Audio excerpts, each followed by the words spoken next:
Are you angry? I hope you are frigging angry. We hold the power to change the political calculus in America. We're gonna go raise a ruckus. There's about 25 of us inside the JP Morgan Chase Bank branch, and this really marks the escalation of Fire Drill Fridays.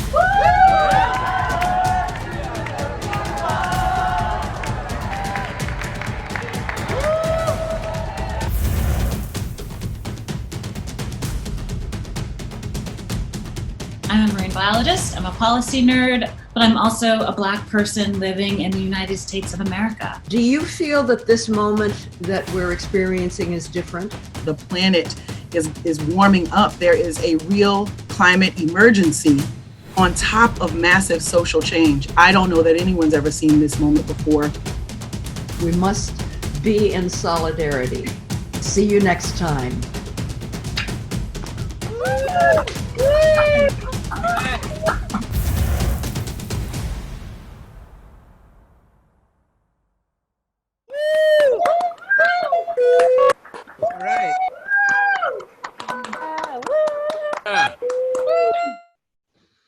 Do you like that cheering? Doesn't it make you feel like this is more of a rally than our regular fire drill chats? You know, those folks cheering are my friends in the fire drill community who used to come to the in-person rallies in DC and are now part of the virtual ones. And I'm so glad they're here. Thanks, guys. Well, tomorrow is July 4th, the day we celebrate our country's independence from Great Britain. Freedom from colonization was and is certainly something to celebrate, although for many, colonization continues to this day. An argument can be made that as destructive as colonization was and continues to be in depriving people of their right to life, liberty, and the pursuit of happiness, today the control of the fossil fuel industry over our economy and our government is equally as destructive. Colonialism was possible because of white supremacy. I'm white and thus superior to the indigenous peoples whom I'm subjugating. God was created in my image, and if people don't look like me or worship this same God, they're heathen, too close to nature, and thus disposable. That was the mentality of the Europeans who invaded this land, calling themselves settlers, even though the land had been settled for millennia, with populations as large as Europe's and civilizations even older.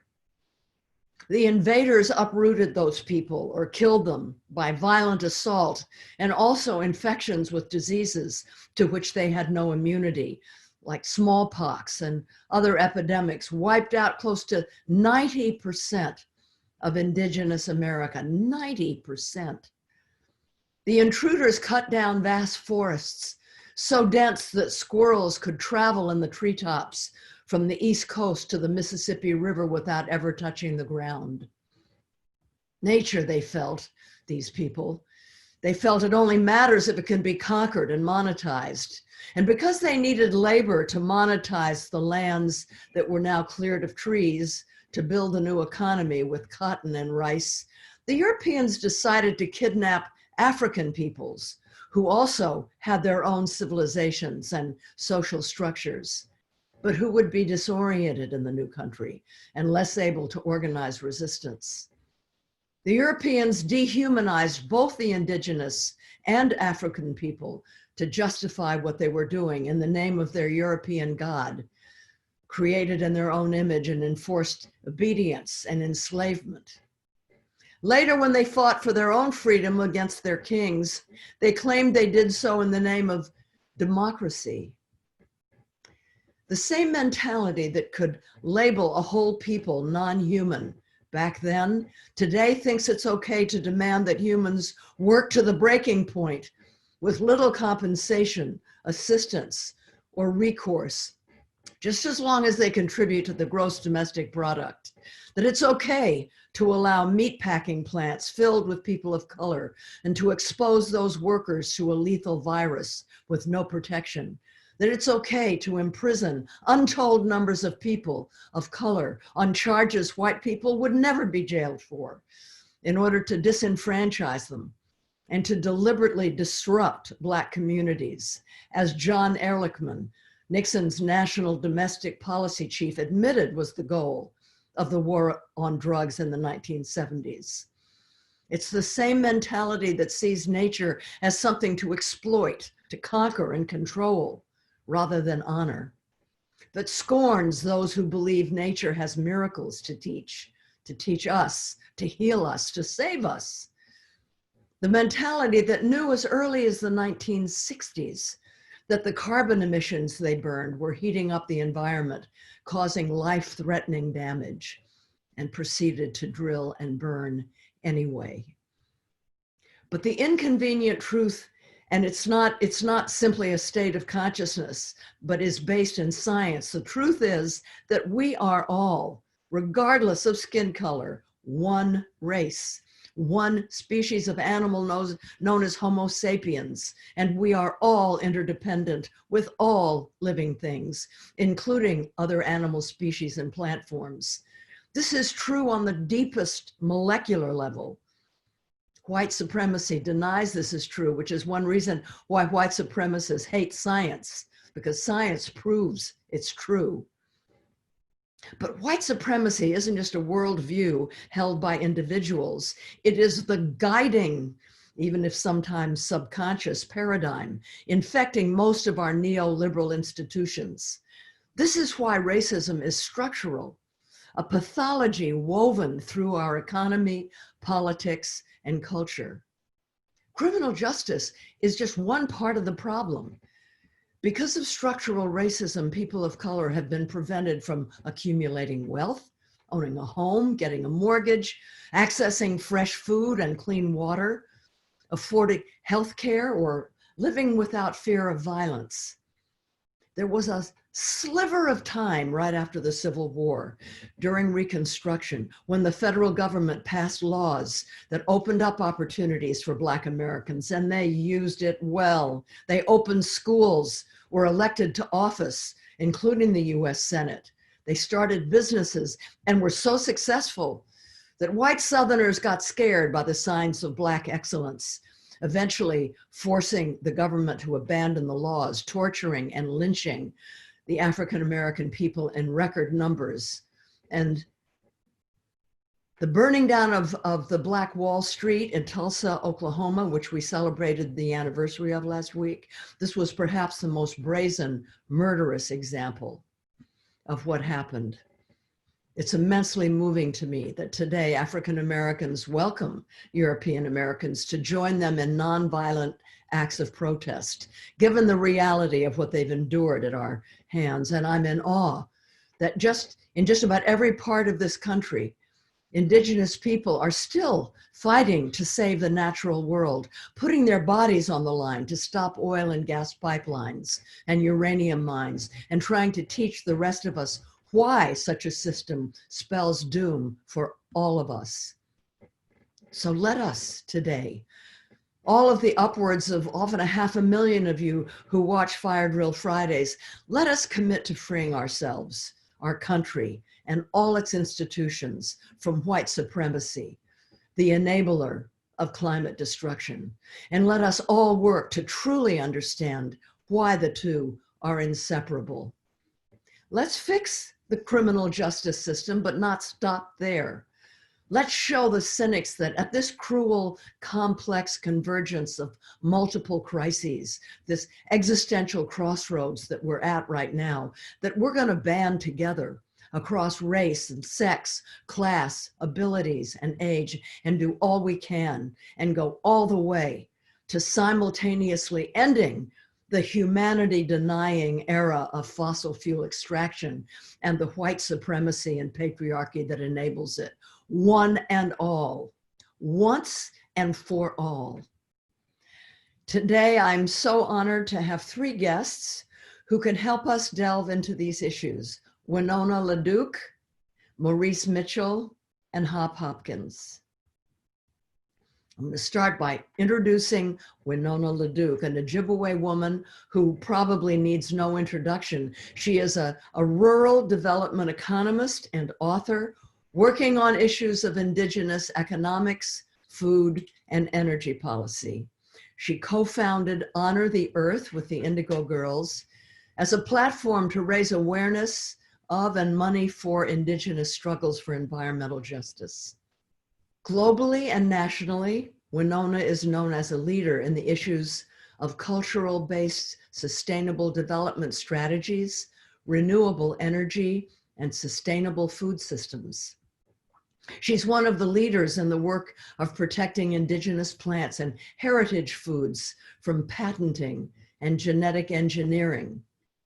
On the White Earth Reservation in northern Minnesota, where she lives, the people there produce industrial hemp and the best wild rice ever. I encourage you to check it out. Please welcome Winona LaDuke. Miigwech, ani nindoe maganaduk. Hello, my relatives. Nice to see you today, and nice to be with all of you.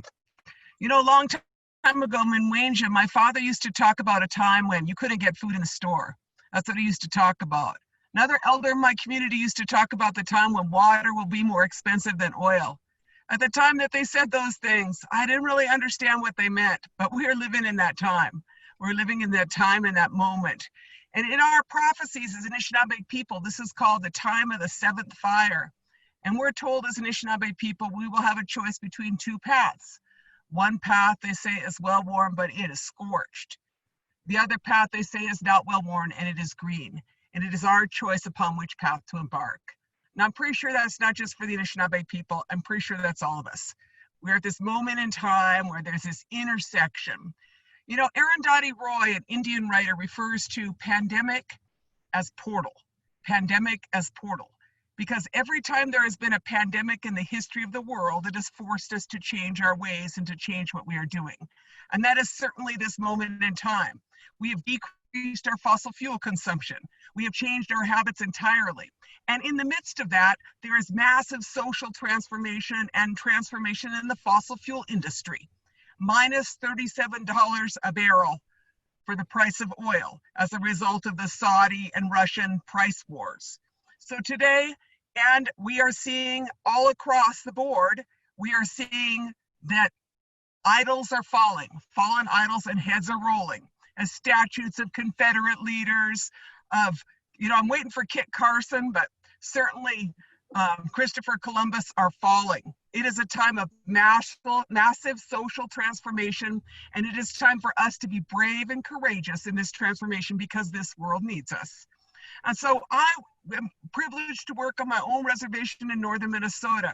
And as I look ahead, I have spent 7 years fighting fossil fuel pipelines. The Enbridge Corporation, single largest pipeline company in the world, 7 years we fought them on their tar sands pipeline, and still no pipeline, no pipeline. Every pipeline must cross Indigenous territory, and indeed, Indigenous people are the people who not only have a good portion of the fossil fuels and uranium underlying our lands, but we are also the people who have 80% of the world's biodiversity. We are the people who live in the place where life is. That is Indigenous people, 4% of the world's population and about 80% of the world's biodiversity.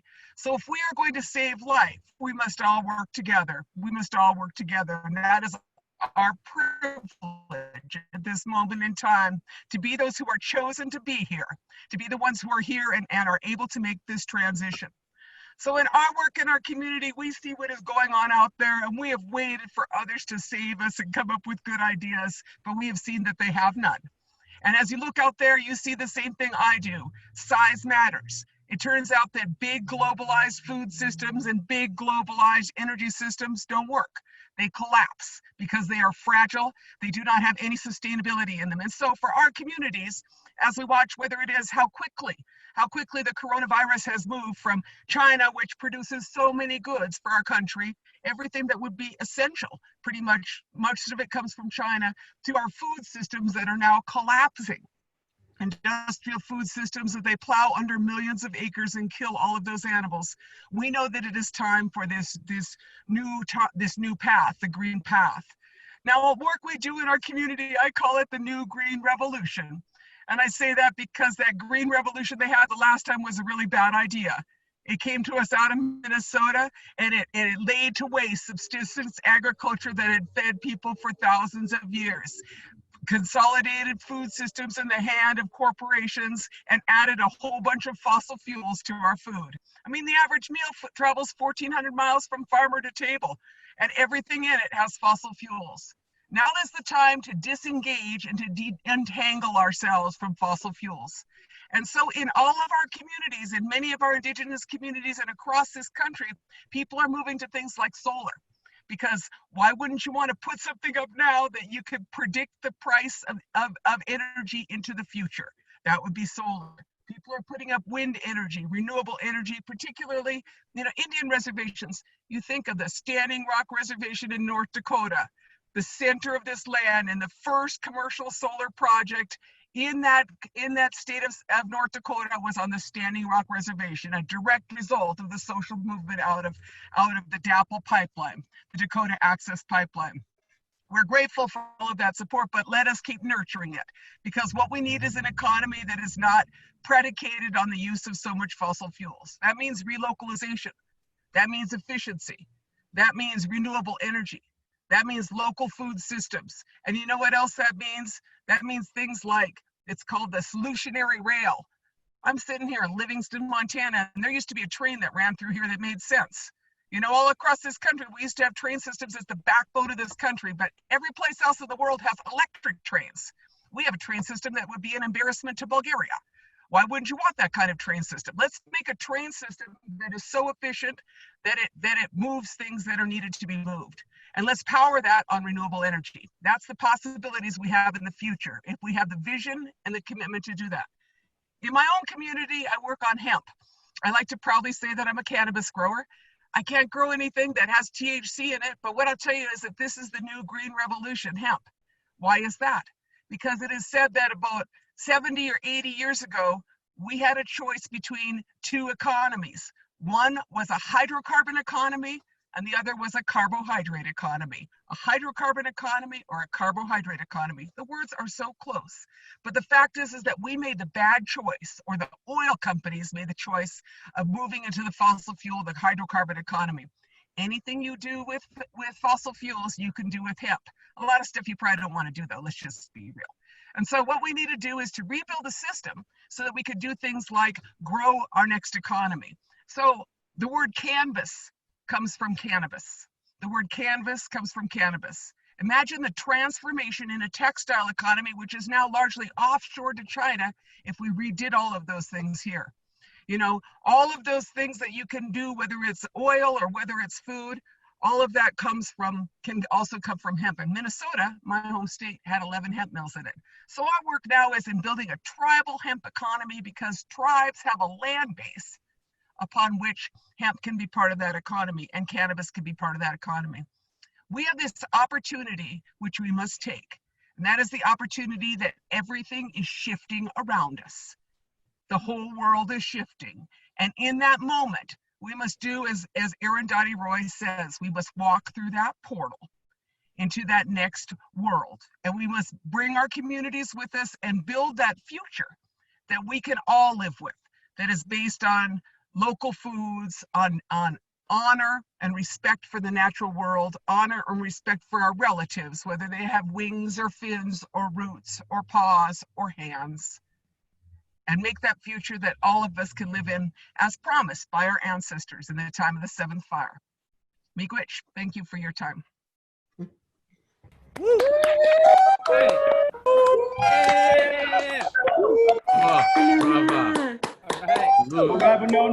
Oh, Winona, thank you so much for your presence at Fire Drill Friday, the second time, and for your important and precious voice from the front lines. You're a national treasure. Thank you. And now I'd like to introduce somebody that I am just getting to know, Hop Hopkins. He's the director of strategic partnerships for the Sierra Club, where he works to ensure that Sierra Club campaigns and programs protect those most affected by climate change and environmental degradation and promote economic justice. Born in Dallas, Texas to working class parents, Hop sharpened his intersectional analysis, organizing as an HIV/AIDS organizer and anti-globalization activist during the World Trade Organization uprising. In the years since, he's worked in the labor movement, the climate justice movement, and the housing justice movement. Hop is also a certified arborist, a master gardener, has his permaculture design certificate, and is a certified community emergency response team instructor. Hop works in his community outside of Los Angeles to create a network of residential food forests in order to support the development of stable, human-scale, solar self-reliant neighborhood communities integrated with cooperative local economies. Alongside his wife of 17 years, Hop homeschools their 2 daughters and maintains a food forest inhabited by their pet Australian shepherds, chickens, honeybees, fruit trees, and multiple compost piles. Welcome, Hop. Thank you, Jane. Really appreciate being invited here and being on the panel today. And greetings to all my Fire Drill Friday kinfolk. And greetings to Winona and to Maurice. My name is Hop Hopkins. My pronouns are he and him, and I'm the Director of Strategic Partnerships with the Sierra Club. We've been waiting for you all, and I'm so glad that you're here with us today. I know so many people, a lot of white people primarily, who have been newly awakened in the past few weeks to the reality that myself and other BIPOC folks have been living for decades. And by BIPOC, I mean Black, Indigenous, and people of color. It's a term that we've used for our collective community. Racism is killing the planet. And you can't have sacrifice zones without disposable people. And you can't have disposable people without racism. And we're here today to talk about how to dismantle that, how to move away from that, and how to go into the future that's different, that's brighter. Consider this an invitation into the future, a future without police, a future without prisons, a future without a white supremacist power structure bent on dominating and controlling Black folks, Indigenous people, and people of color. A future where we all can thrive and survive through the great climate crisis that's already impacting people across the globe. A future where defund the police means we reinvest in our communities, our parks, our forests, and our people. As much as I wish it were true, the arc of history hasn't always been towards justice. We have to bend it ourselves. We're living through rising seas and burning forests. The harder the climate crisis gets, the more tempted the interconnected systems of white supremacy will be to continue to scapegoat BIPOC people and to force us to suffer the worst of the climate crisis, even though we aren't responsible for it, most of it. Look at people already displaced by the climate chaos, forced to migrate from places like South America, who come to the United States and are then put into cages. Our country is building a wall on the Mexican border to keep people out. And this is 2020. Imagine what that might look like in 2030. We're in a movement moment, thanks to the hard work of the Black liberation movement. But this isn't brand new. Our movements, both environmental and climate movements, have been changing over the past few decades, thanks to leadership from Frontline community groups like Harambe House, East Michigan Environmental Action Coalition, Los Ardanes Institute, the Black Mesa Water Coalition, East Yards Communities for EJ, Tejas, and so many others. They've been in the lead, struggling against oil and gas corporations, coal power plants, waste incinerators, and nuclear power and mining for many decades, and often winning against these giant corporations with very few resources at their disposal. As EJ organizers from these organizations often remind us, movements are built at the speed of trust. To be good allies and to win the trust of grassroots movements, a few critical steps that white environmental groups like the Sierra Club and others, and white activists can take are: show up and support frontline struggles with humility and an openness to learn. Center the voices and strategies of front lines and never speak on their behalf.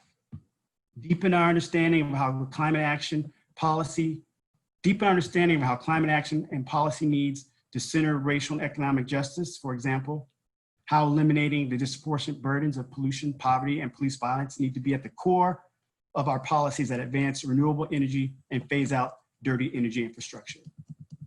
These are some of the things that we can do as environmentalists and climate freedom fighters to be in the right relationship with communities impacted by the climate chaos, first and worst, and suffering the impacts of environmental racism. Because we have to be united and be in right relationship now more than ever.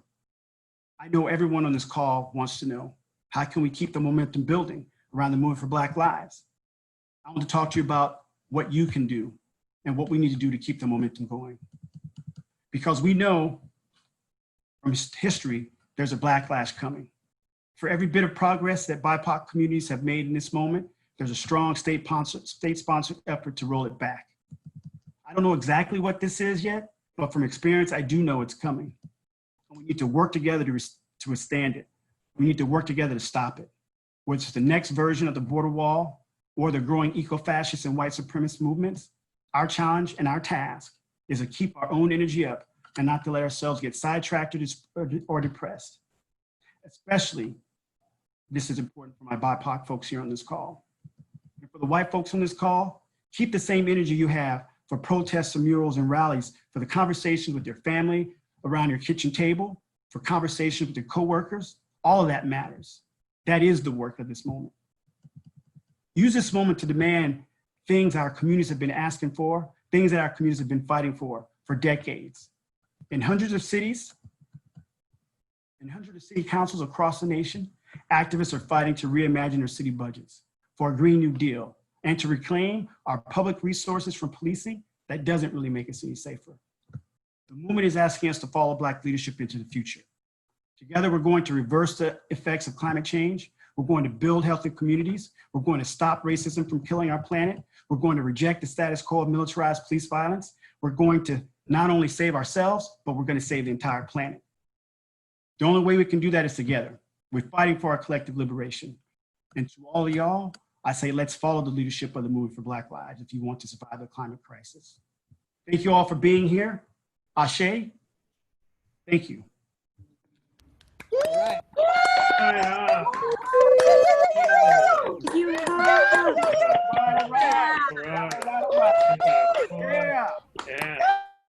Thank you so much, Hop, for sharing your powerful words and calling us all to unite. I can't wait to visit your food forest. We have one more speaker, but first we have a video to share with you in the spirit of today's conversation around what freedom means in the United States on this Independence Day. We ask ourselves, what does independence look like? From fossil fuels, from police brutality, from corporate control of our government, from colonial and patriarchal mindsets, from systemic racism and oppression. The list of root causes, as we know too well, goes on and are all too common. So on this so-called holiday, we want to hold those intersections and honor the struggle for our collective freedom. Let's watch. This Independence Day, we're calling for independence from systems that value profit over people, from corporate control of our government, from colonial and patriarchal mindsets, from systemic racism, from police brutality, from extractive and destructive practices, and from fossil fuels. Because enough is enough. Now is the time. We no longer have patience for inaction. Climate justice now.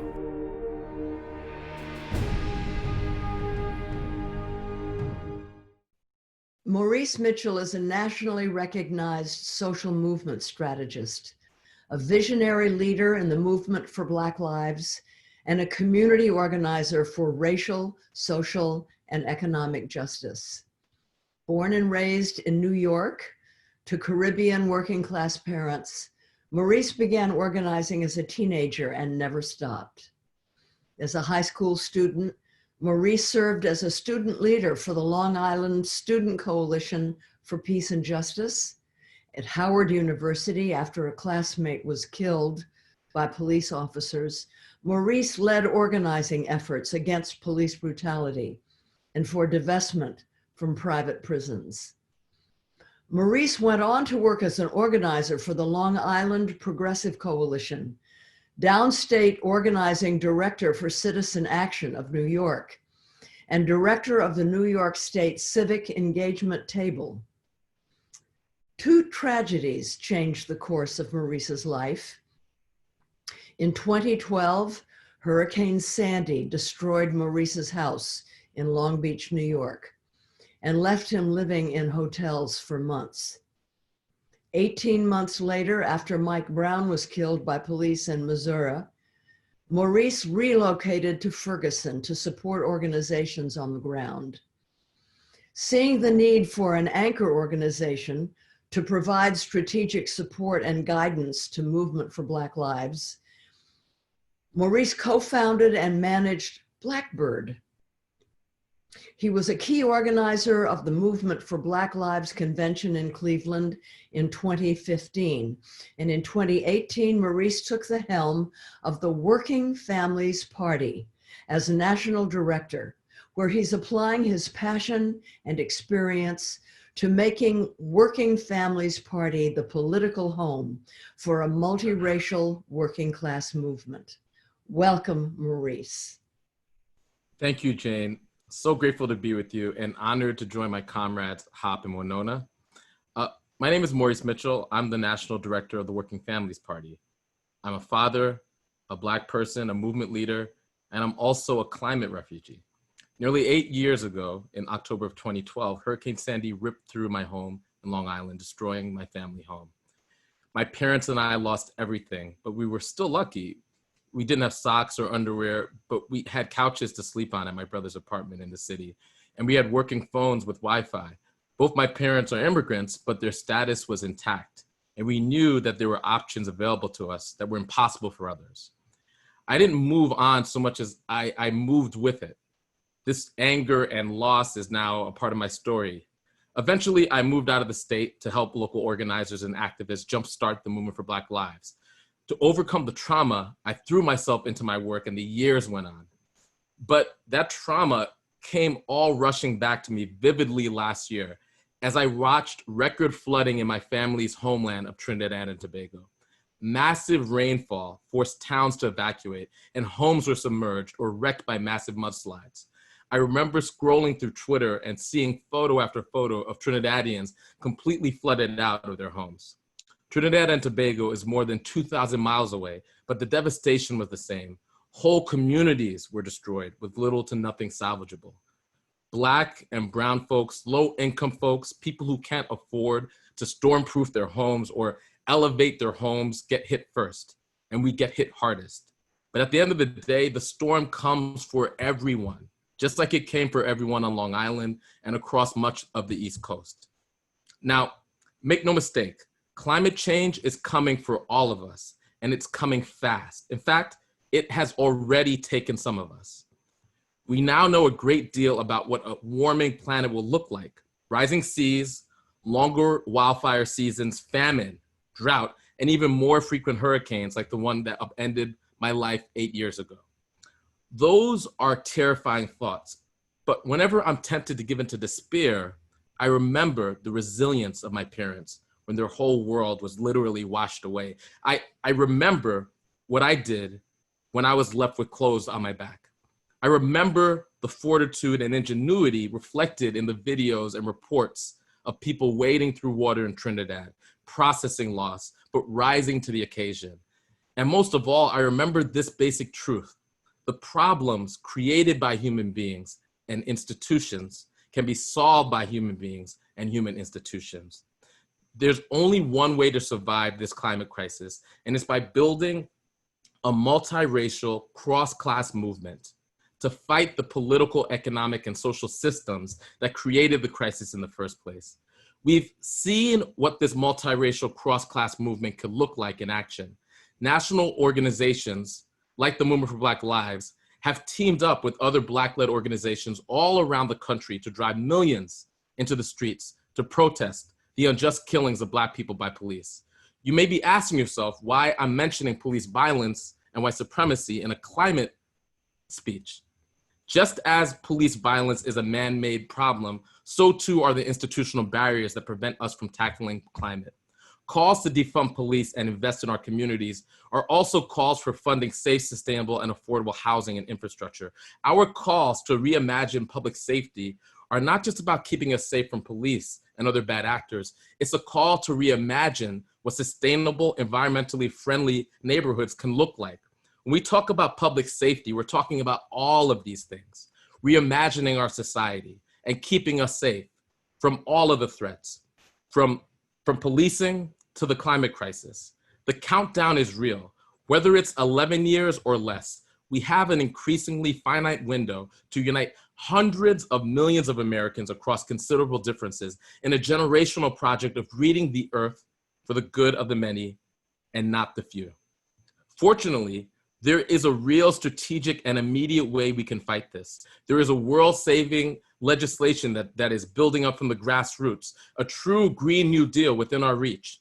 The Green New Deal is the only climate agenda that restructures political and economic power. It's not just a set of bills to reduce emissions. It's a vision for a new type of economy, one that reverses growing inequality and rejects the idea that there will always be a concentration of power at the top. One that doesn't just give Black and brown folks and immigrants and working class families an economic boost, but creates systems to ensure that our health, dignity, and welfare will be prioritized for generations to come. The obstacles are considerable. Standing in our way are the corporate masters who try to obfuscate and deny and delay, as well as eco-fascists who welcome climate change as the harbinger of a race war, something that they so desperately desire. When faced with the immense hatred, racism, and xenophobia coming from the right wing, we must root ourselves in radical solidarity, generosity, and love in order to fight a movement fueled by racial division and greed. We must build a multiracial movement that crosses every line of difference between us, a movement united by a common belief that we all deserve to thrive, no matter who you are, what you look like, where you come from, who you love, or how much money is in your pocket. We are not powerless, and we must not be hopeless. The systems behind the climate crisis were built by and for a powerful minority. They will be rebuilt by and for an even more powerful majority. So give your time and your money and share your testimony to groups on the front lines. Join us in forging a new kind of solidarity to win a future for the next generation, because it is quite literally up to us to save the world.